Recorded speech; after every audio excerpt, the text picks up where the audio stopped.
하루하루 문숙. 안녕하세요 하루님들, 하루하루 문숙입니다.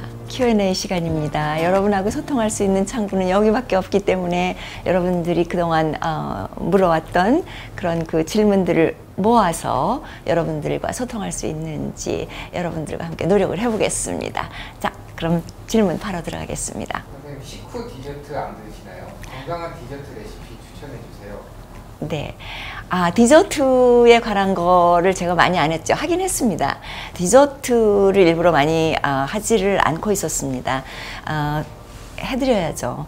시간이 나는 대로 해드리겠습니다. 지금은 아직 그 치유식 하고 있는 그 과정이 있어서 그래서 여러분들에게 한 발자국씩 따라와 달라고 항상 부탁을 드리는 게, 제가 한꺼번에 전부 다 드렸으면 얼마나 좋겠어요. 조금씩 조금씩 하다 보면 또 이건 이렇게 되는 거구나, 이거는 이렇게 되는 거구나, 이제 이러다 보면 디저트도 이렇게 되는 거구나, 이제 이런 감이 오기 시작하는데요. 사실 디저트 단 거죠. 주로 단 건데 그 단 거를 먹고 싶어지는 이유를 우선 저희가 지금 배우고 있습니다.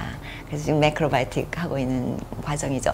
매크로바이오틱에서도 이제 나오고 그러는데, 그 육식을 많이 할수록 단 거를 더 먹고 싶어집니다. 그리고 토의 음식이죠. 음양 오행에서 토의 음식이 모자랄수록 단 거를 먹고 싶어집니다. 그래서 우선 그거를 이제 조정하는 방법을 지금 배우고 있죠. 그러고 나서 거기에 맞는 디저트를 만드는 방법을 조금씩 배워보겠습니다.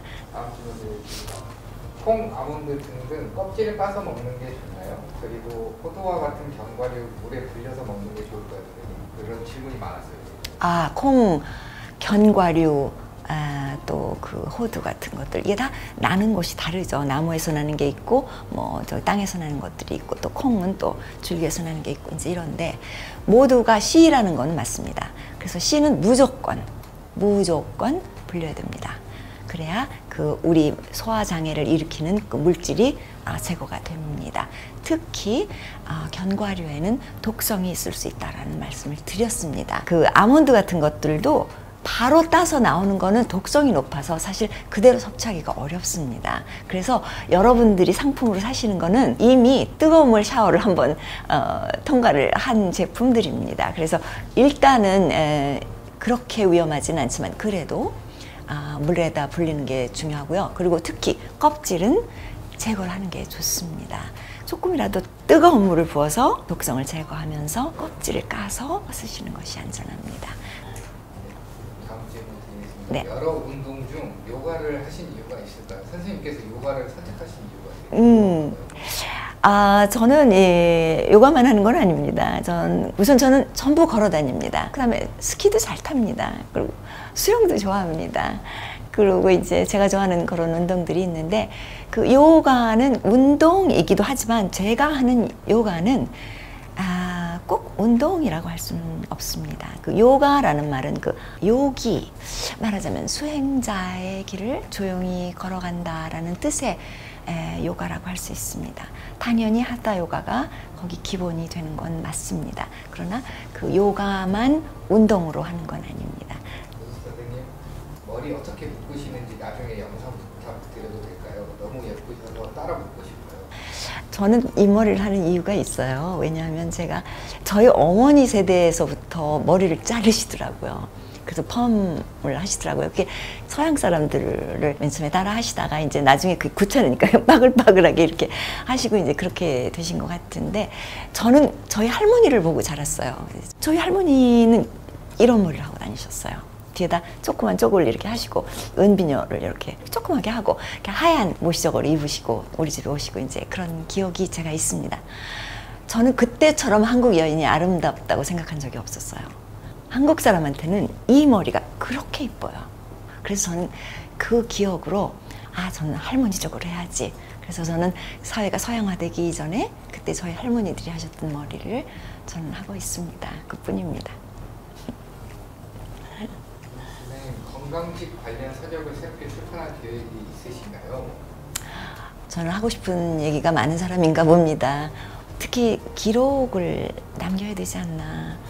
왜냐하면 지혜라는 건 기록이 남지 않으면 자꾸 없어져서, 그리고 많은 지혜들이 나이가 먹고 배우고 공부하는 과정에서 알아차리게 되는 것들이 그냥 공부만 한다고 되는 것도 아니고, 그래서 그런 것들을 기록해 놔야 되지 않나 하는 그런 어떤 생각은 계속해서 떠오릅니다. 그래서 시간이 나는 대로 해야 되지 않을까 하는 생각이 듭니다. 그다음에 선생님, 하루 루틴이 어떻게 되시나요?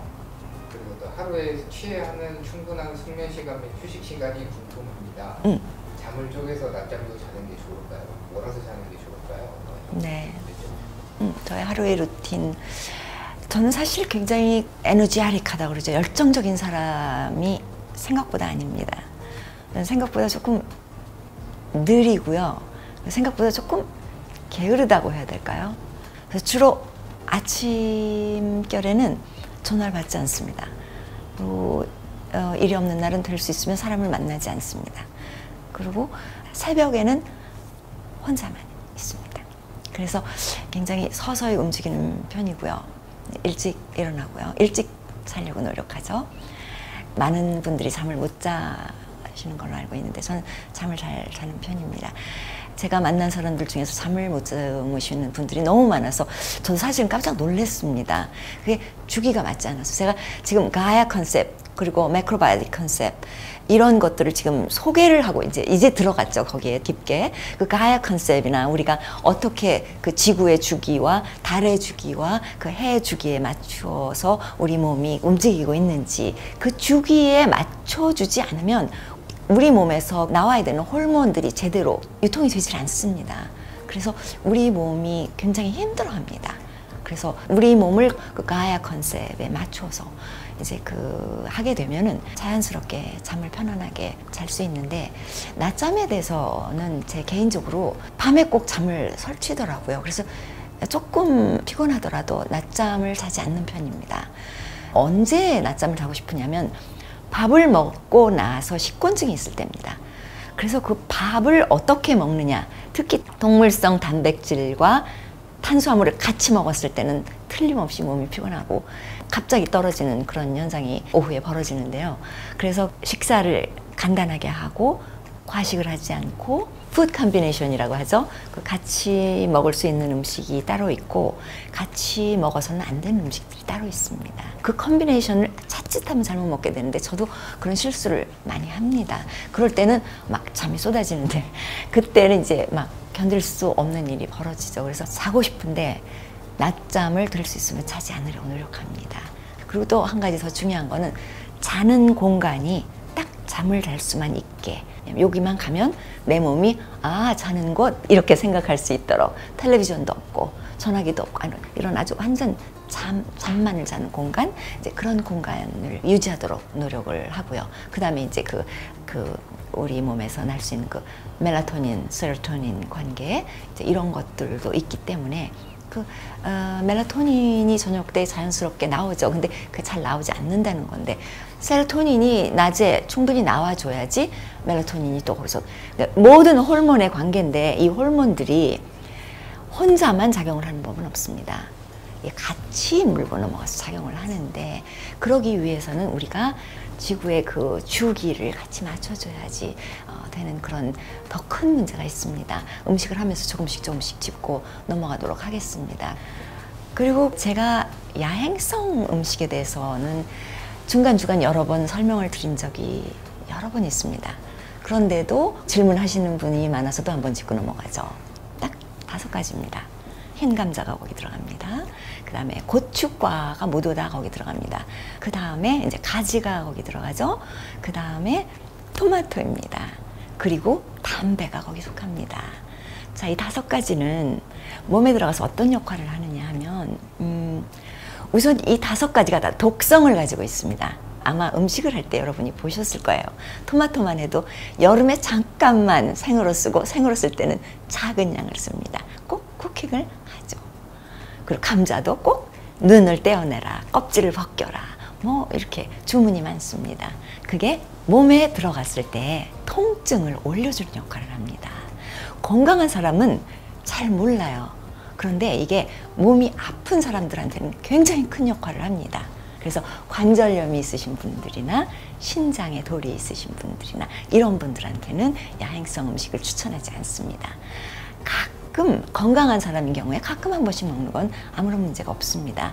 그리고 또 한 가지는 야행성 음식은 밤에 자라는 음식이다라고 해서 야행성이라는 그 나이트쉐이드라고 하죠. 나이트쉐이드라는 이름이 붙어 있습니다. 그래서 밤에 자란다고 해요. 그래서 저도 그 야행성 음식을 될 수 있으면 피하는 편입니다. 그래서 그 5가지는 일단 기억을 해주시고 많은 양을 쓰실 때 나의 건강 상태가 어디냐에 따라서 맞추어서 써주시면 되겠습니다.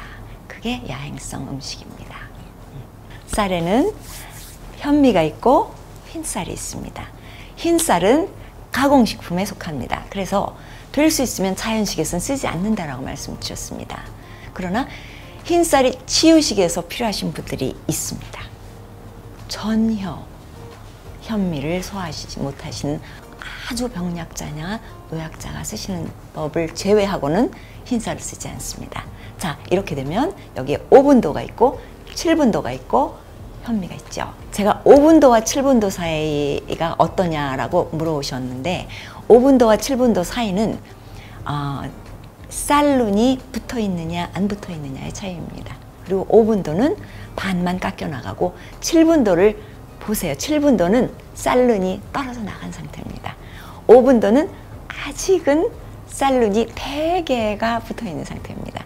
그래서 5분도를 저는 씁니다. 밤새도록 불려서. 그래서 저번에 제가 매크로바이오틱 소개할 때 5분도를 썼죠.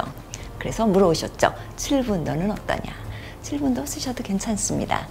자기의 그 건강 상태에 따라서 달라집니다. 그런데 7분도는 선호하지 않는 이유가, 자연식에서 쓰지 않는 이유가 쌀의 눈이 떨어져 나간 상황이기 때문입니다. 그래서 여러분들이 어느 정도에서 내가 파도를 타야 될 것이냐를 결정을 하시면 됩니다.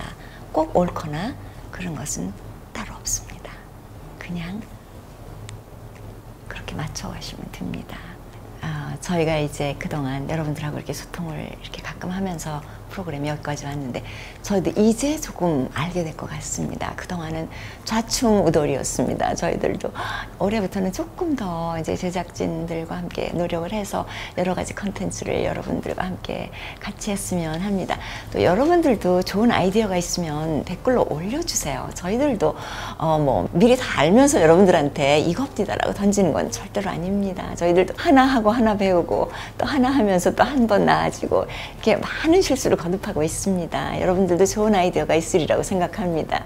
저희들도 같이 상의해서 다른 여러 가지 컨텐츠를 생각을 하려고 하고 있습니다. 여러분들도 같이 참여를 해주시면 더욱더 도움이 되지 않을까 그렇게 생각합니다. 올해는 좀 더 재미있고 그리고 더 유익하고 조금 다른 차원에서 여러분들에게 조금 더 도움이 될 수 있는 그리고 재미있는 그런 프로그램을 만들도록 저희가 노력을 해보겠습니다. 여러분 많은 도움 부탁드립니다. 감사합니다. 오늘도 하루하루 문숙입니다.